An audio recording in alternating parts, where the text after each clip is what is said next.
as well as a plant-based farm-to-table style chef.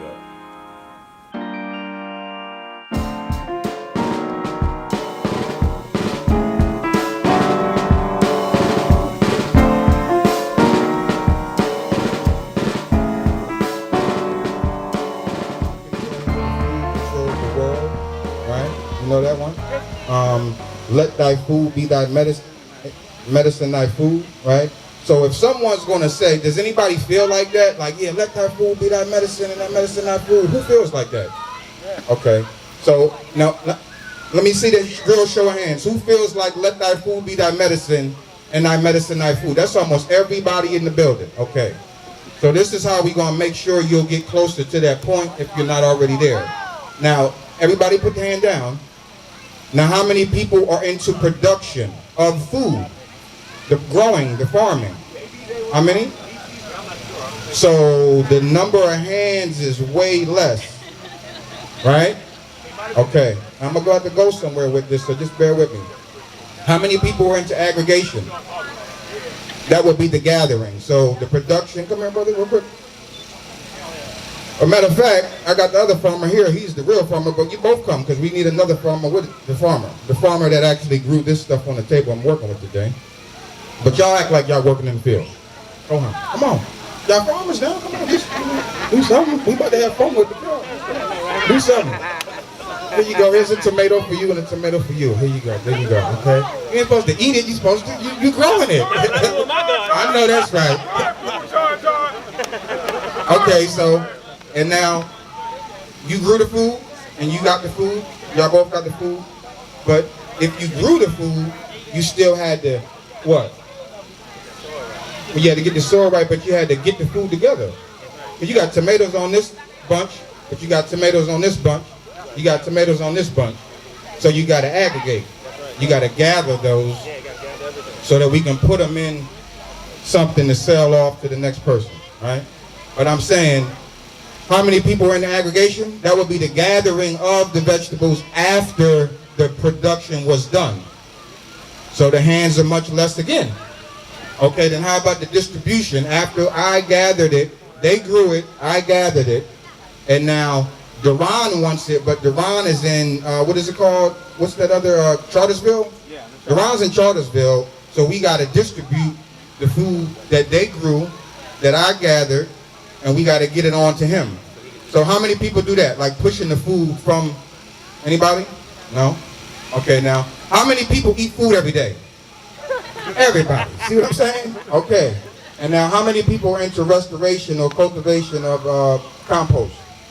Okay, so that's good, but less hands. Now, my point is, those 5 things that we just said, right? What came before production? Where did the production come from? Seed. The seed, right? So where did the seed come from? This is like the chicken or the egg. What came first, chicken or the egg? So did you have an eggplant and get the seed out the eggplant, or did you have a seed and get the eggplant out the seed? But did you have God that gave you the seed? You had God that gave you the seed? So what comes before production is God. And what I'm trying to show you is, if you want to eat godly, then you got to be closer to God when getting your food. So if consumption is on level 4 down here, but God is on above 1 up here, and you ain't getting your food to level 4, then it's a lot of disconnect. And a lot of men touched your food. Women touched your food. So now we talk about vibration. Y'all know about vibration. So you got the wrong people handling your food now. They doing things they ain't supposed to do, stealing money, all types of just whatever they doing. Arguing, I seen one brother, and I'm just like, why are you talking about your woman like that? But the thing was, he was so mad that he was over the food talking. I was just like, don't talk that bad stuff over my food and put that vibration of whatever y'all going through over my food, so that I eat that food, and now me and my girl going through it. And you like, what happened? It was just like a flu, because you can catch it. Don't think you can.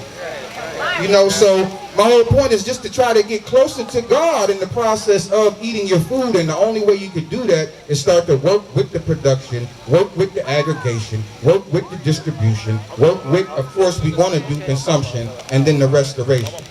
And when you're doing all 5 of those, or 2 out of the 5, or 3 out of the 5, you now have a greater percentage of getting closer to nature and God and further away from man. Does that make any sense to y'all? Yes, sir. You sure? Does it make sense to everyone? Yes. Can I get an ashe if it does? All right. So yeah, I mean the key to, I think, living healthier through food would be to understand the food system. And we, tend to call these categories by different names, but generally speaking, you have production, aggregation, distribution, consumption, and restoration. And once again, the production could be farming, the aggregation could be processing, but if we don't, so I'd always go like this, almost like 5 fingers, and then we want to look at the percentages too. So I ask people, like, out of these 5 parts, what are you doing? And then the person says, well, I'm consuming. Okay, so you got 1. Then I say, well, do you grow? Producing? No, so you don't get none. Then I say, well, are you distributing? No. How about the aggregation? No. Restoration, you got some compost in the back? No. So you're left with 1, which is fine. We're meeting people where they are, so we don't want to make a person feel any one type of way, but that's 1 out of 5. And we're going to go on the percentage, that's 20%. If this was a test, you would have failed. And you have to look at it. This is the test. Life is a test. Do your best, forget the rest. Life is a test. Right? This old man used to tell me this when I was young. So now you're, looking at a 20% on your test, basically, through a food system, though. Right? And the key is to always pass the test. Right? And also to know that out of these 5 components, or these 5 categories of the food system, that if we were to flip it this way, now we're looking at it from farming, production, aggregation, processing, distribution, consumption, and restoration. We know that production is the seed. And we ask, well, what came first, the plant or the seed? Did you have a plant to get the seed from, or did you have a seed to get the plant from? So it's that revolving door of what came first, the chicken or the egg. Huh? Okay. So I don't know. You have to figure that out. But what I'm saying is, regardless of what you think, the higher connection would have to be nature, God, right? So we want to always try to make sure that we sooner or later end up with some know-how of the production. That's the key. Because if we do that, then we can just move on down. If you know how to do some, let's just say, collard greens. If you could grow collard greens, that was the hardest part. The hardest part was to grow the collard greens. So if you did that, now the aggregation is just collecting the collard greens that's in the field. That's not too hard. After you already grew them, all you got to do is just go pick them. Right? And then the distribution could be just, I'm going to give my next door neighbor, Miss Mary, some. I'm going to give my friend Duran some. And I'm going to give my family some. Right? And now we're going to consume them. We're all going to eat them. And whatever doesn't get eaten, some people don't like to eat all of the stems or what have you. Maybe even a couple leaves had too many insect, holes in them for you. So you want to throw those away, restoration. But the key to know, though, with dealing with all of this is that, and I don't like to say God too much because some people don't do that, But I would say nature, right? You're closest to nature, and if you believe in God, then you definitely have a connection to God. Blue zones are the areas where the life expectancies of the people living in that region are the highest in the world. Okay? So once again, it's where the people are living the longest. Right? Through data, these people are living the longest. So I'm going to just run down 5 of the top 5 blue zones. So you have Okinawa, Japan. Okay? You have Sardinia, Italy. You have, I might be pronouncing it wrong, but it's like Nicoya. Costa Rica. Okay, you have Icara, Greece, and you have Loma Linda, California, where it's like a 7-day Adventist. I don't know how to, like a compound out there, you know. And the point that I'm trying to make is when we talk about food, what do we all eat the food for? To live. To what? To live. To live. So to sustain life, right? So I started thinking about food one day and I said, if we're trying to sustain life, then let me figure out where the people live the longest at. And then let me figure out what they're eating. And then let me go back and see what we're eating.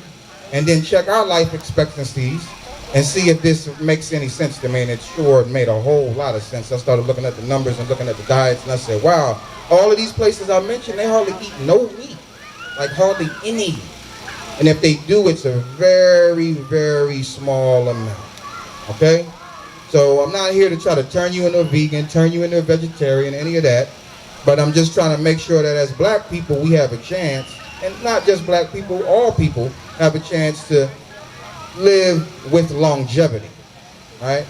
Because in that, if we have longevity, we have more chances to fix the things that we might feel are wrong, or things that aren't right, right? But if you have more time, if I gave you 2 hours and said, solve this problem, do you think you would feel better about it if I said you only got 15 minutes?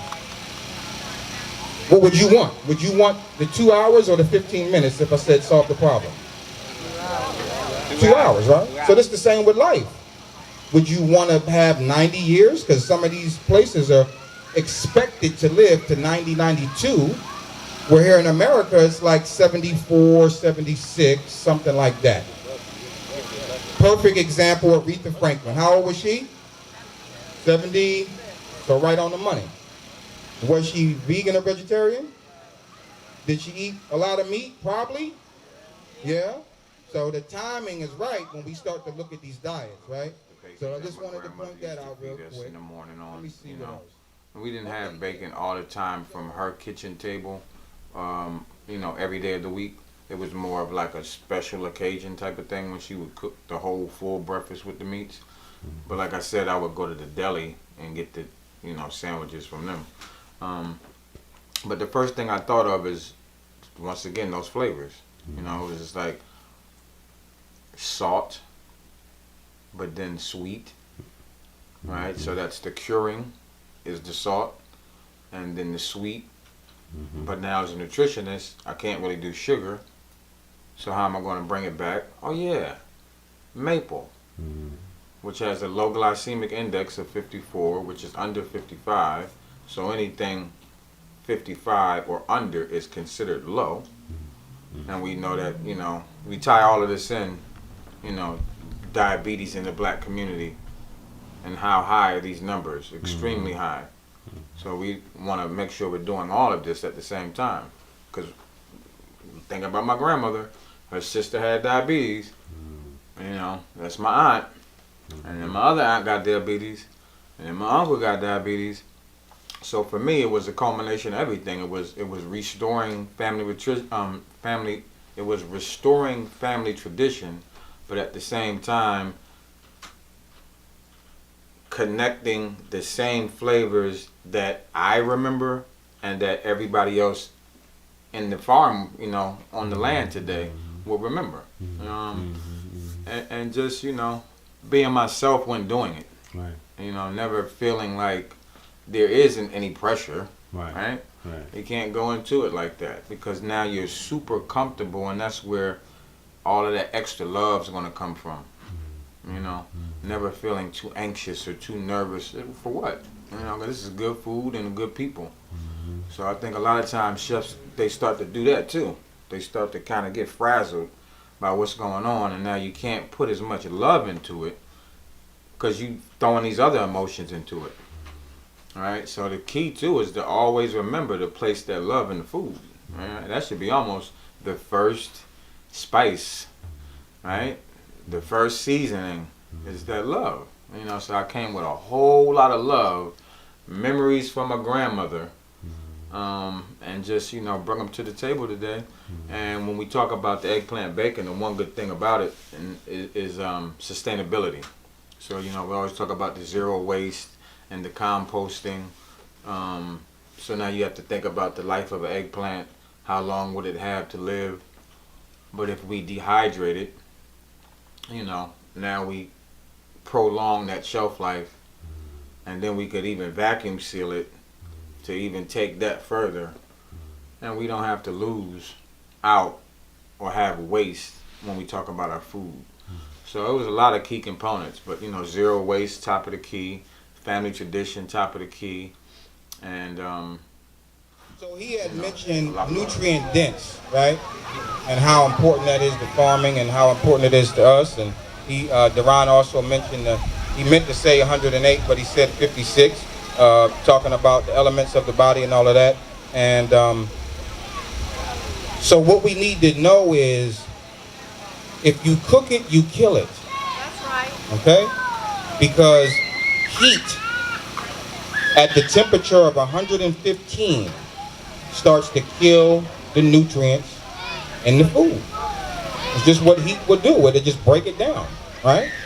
So if I put, if I threw this in the fire, it wouldn't last long, right? But if I didn't have no fire and I left it on the table, it might sit here all day. It might sit to the end of the month, right? As soon as the heat hit it. So you got to understand that these ovens that we're using, what's the average temperature that you cook with when you use your oven, ma'am? What's the average temperature when you use your oven? She said about 350. Okay, over here? About 350, 400. And you? About 400. Okay, so I said 115, right? And 115 is at the temperature where the nutrients do start to break down, meaning that you would have to be under 115. Okay, but let's just go with 115 and multiply that times 3. Then what do we get at that point? 345. So we all said 350, 375, 400. So we done killed our food 2 and 3 times over before we put it in our body. And then we once again got our hands prayed, talking about, dear God, please make this food nutritious for my body. Well, you done killed it. It ain't coming back either. And it's not, like Umi said, it's not coming back after you done killed it. And you're trying to put a prayer on it, hoping that's going to bring it back. So I say all of that to say, the first method of, when we talked about zero waste and going back to saving food, the first method would have been dehydration and also smoking of food, curing and smoking of food. So we had dehydrated basically, well, let me show you this right here. So basically I made a raw bread round. So this is local pecans. Once again, I got the pecans right here from Georgia.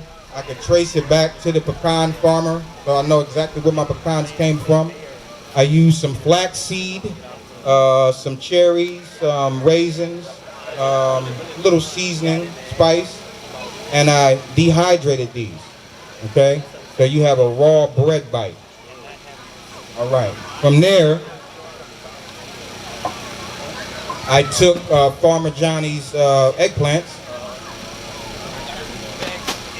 Farmer Johnny John, and I made some bacon by dehydrating it, okay?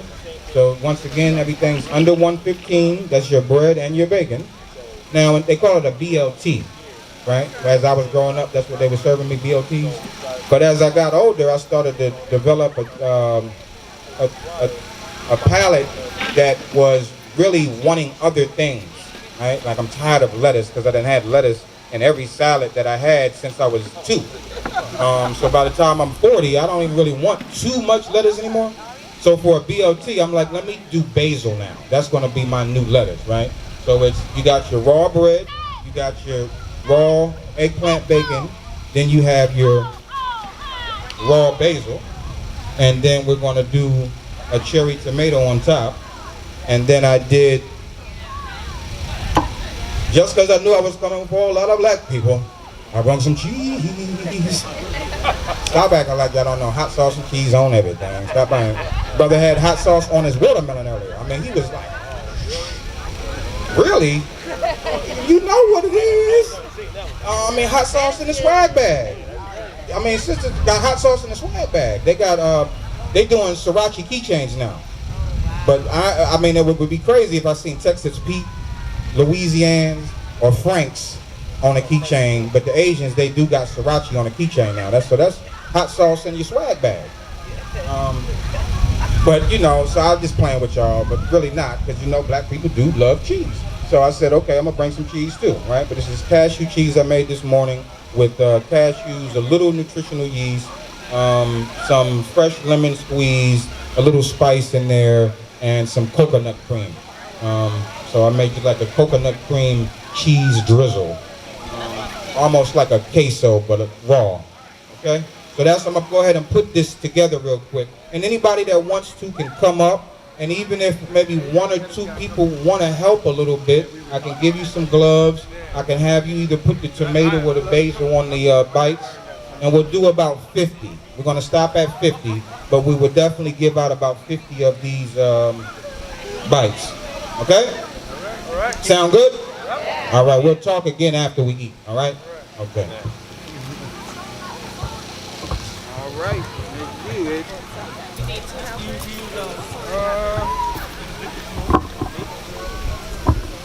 Yeah, that would work too. Okay.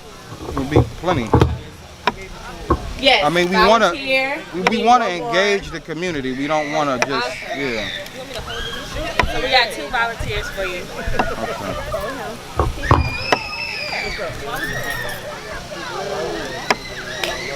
Okay, so you can come on this side if you don't mind. Both of y'all come on this side if you don't mind.